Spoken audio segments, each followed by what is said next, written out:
Fundiswa ukuthi makuphela inkonzo yasekuseni neyantambama kube no 15 minutes okululeka ngawo abantu amakholwa akholwa unyazi ukuze umuntu megaxela azi ukuthi kukhulunyiwe wayalo. Amen. Umthetho waleli bandla masusukumile wakhetha inkosi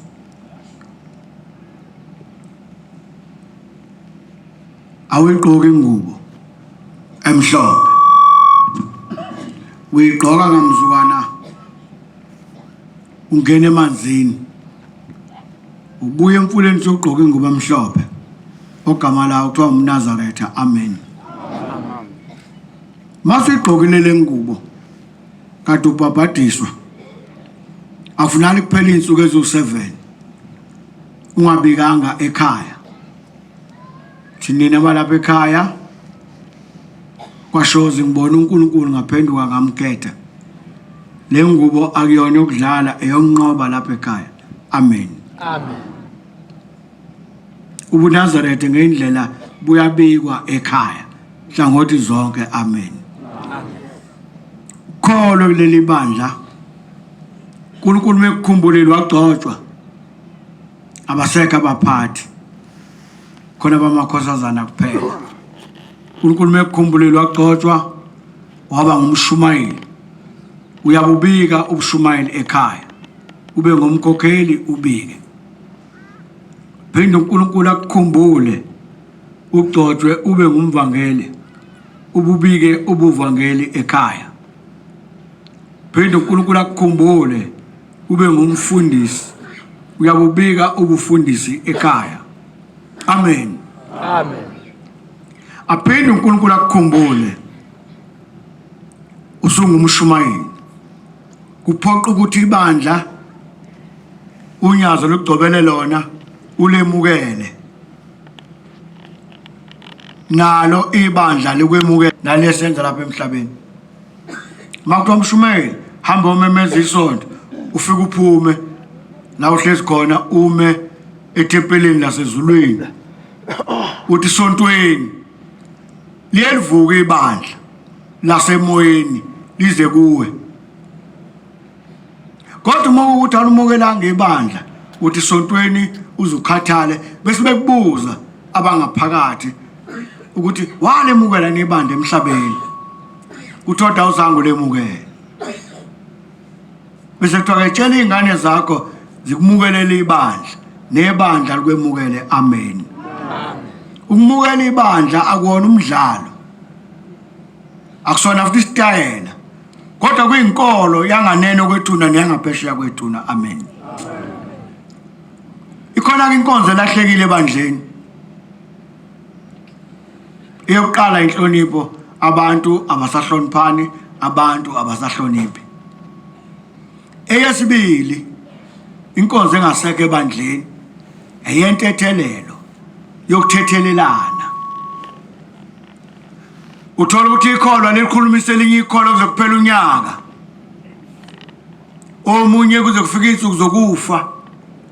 Uthola ukuthi inyama nomphefumulo kayihlukani ngesizathu sokuthi khona ngamthethelele agcine sevuma ngekhanda mezwa izigi zeqhuthe egcekeni athi nangu sibanibani sefikile ngena sibanibani sithethelelane ngoba inhliziyo yakhe wayeyibophile. Intethelelo iyafunakala ekholweni hlangothi zonke. Khona amakhosikazi angangenelani kodwa begane indoda eyodwa. Inkosikazi ayingenelani nenye kodwa igane indoda eyodwa.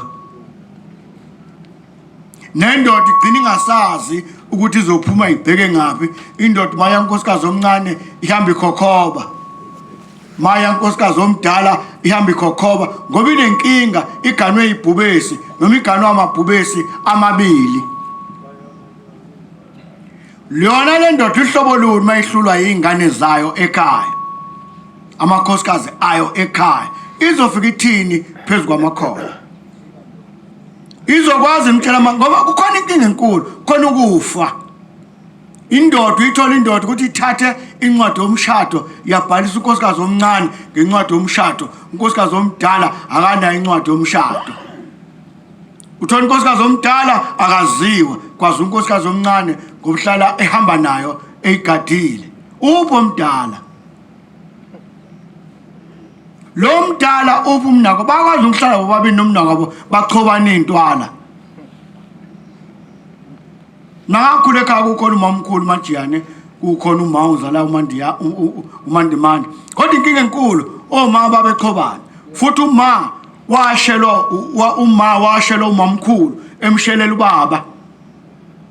Wathi ngenzela ukuthi umuzi uvuke mtatane. Ethopha ubaba ongizalayo. Ngoba ngifa mina inzalo uNkulunkulu ngiphucile, ngizela ingane eyodwa iyaphila nansi igana umvangeli zama ozwathini eKenani. Wathi ayika akekho umfana lapha ekhaya. Wahamba umamkhulu ayoshela uma ukuthi akagana ubaba. Baganana ngobuntombi basekuphakameni nensizwa yasekuphakameni. Wafika umamkhulu uma wangazala wasikhulula nje uma. Oshaya ingane phezu kwenye umamkhulu esigona. Sithe siphapha mathina sasazi ukuthi umamkhulu yena ma. Kanti uma uMandimanda kuyena lo osigonayo. Nalo sivikele mashaya. Uma kweshayisa kwebhulu. Uma wekushaza kubeka unyama emqaleni uthi uyakubulala. Kodwa namhlanje siyakubonga lokho ngoba wasifundisa. Yimbi inkosikazi engashaya einganeni. Yimbi ingane ekwazi ukuvukela umzali ithi namalungelo, ikwazi ukubopha uyise nonina. Mombopha uyihlo nonyoko, ubani ozokukhulula ethuneni kusasa. Ayikho into eqondisa ingane ngaphandle koswazi. Amen. Amen. Uyabona ingane engashawa ngayikhomba le tempelini, ngithi ayishawa le ngane. Kodwa uma kukhona inkosikazi engangenelani nenye inkosikazi begana indoda eyodwa, bakhande enkulu inkinga ebandleni. Ibandla lithini? Abantu ababukayo bathini? Uma ukuthi amakhosikazi mabili agana indoda eyodwa akangenelani, uthothi inibangane sibanga incwadi yomshado. Lo mncane nencwadi yomshado, lo mdala akanayo incwadi yomshado. Kwenzeka kanjani ukuthi unkosikazi omdala ubuye umlahle? Ngoba unkosikazi omdala akuyena owakho, owalapha ekhaya, owedlozi lalapha ekhaya. Amen. Kwenzeka kanjani ukuthi ngimlahle? Usuke sekudidekephi? Inkinga enkulu kwemakhola akasithethelelani. Amen. Inkinga enkulu akasithethelelani. Noma umazi umuntu ukuthi uqembu libandla phakathi waphuma ngoba efuna ukuphuma nenkosikazi yakhe ayikogcotshwa. Afika agcotshwe lapha ya. Mbize ngena ukuthi yabona mfowethu wenza into enhle. Waphuma lapha etempeleni wasebenzisa ngaNkulunkulu wawandisa. Ukwanda kwezindlu, ukwanda kokudla. Njengoba usuphumile nje lapha ke mfowethu asibambe. Kuyanikela emampondweni. Sakhiwo sikhona. Imali kaMashe ikhona. Angabe umshumane nomshumane ngomuntu, mombuza ukuthi unikele yini, uthola umshumane akanikele. Ngoba usaba ukuthi lo aphume kuyena abezwani, abakhulumisana, kwenze njani. Yini edala singathethelelani. Kuhlungabe ukuthi ikholwa kuze kumiswe ingane